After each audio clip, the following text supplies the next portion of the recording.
So imagine after a couple of 100 years, you got your face imprinted on money, and people will know you, they remember you, and they were happy to have you with them.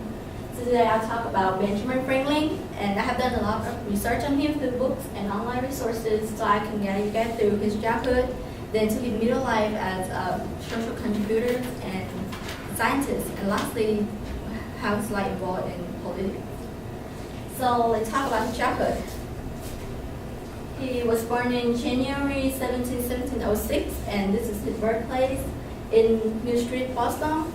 He began working very early at the age of 12. He working in his brother printing business, and due to some conflict, he ran away from home when he was 17 to Philadelphia, and he continued working there. Later, he bought the Pennsylvania Gazette in 1729, and it was a very famous newspaper back then. In that same year, he married his wife in September, and this is her portrait.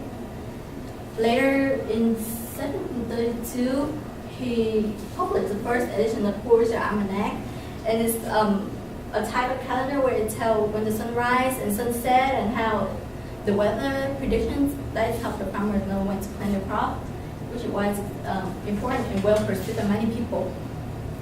So now we have a little background information about his childhood. Let's move on to his middle life as a social contributor.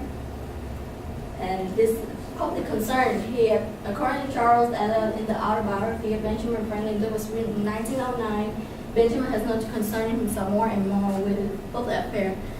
So he has created a science research academy. It's called the American Philosophical Society, which is now the University of Pennsylvania. And not only that, he also contributed a lot of quotations that encourage the youth to. This is one of a very famous quotation that I always enjoy great advantage from the invention of others. We should be glad of an opportunity to serve others by any inventions of ours, and this we should do freely and generously. It was taken from Stephen Krenski and D.K. biography of Benjamin Franklin. And now that we have information about his science, his social contributions, I will move on to his scientist life. Is during his middle life. He loved science and especially physics. So in 1753, he conducted electricity experiments with kites, and this is a drawing of one of it with the help of his son, William Franklin. Now we can move on to his later life as he involved himself in politics. And his signature on the Declarations of Independence that he had drafted in June 1776, and as we all know, it's get later adapted in July 4th of the same year. In 1787, he helped sign the Constitution of the United States, and here you see his signature of B. Franklin.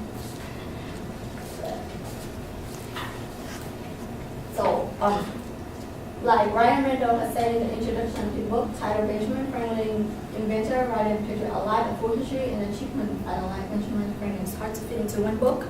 So of course it's hard for me to fit all his achievement into one book. It's just some example that I found important about him during his lifetime, from his childhood to his middle life and to his later life as he involved in politics. And he's a great historical figure. We now really respect him, and we should treat his image with care. And here is his picture that we should always treasure, because you don't want to read from it.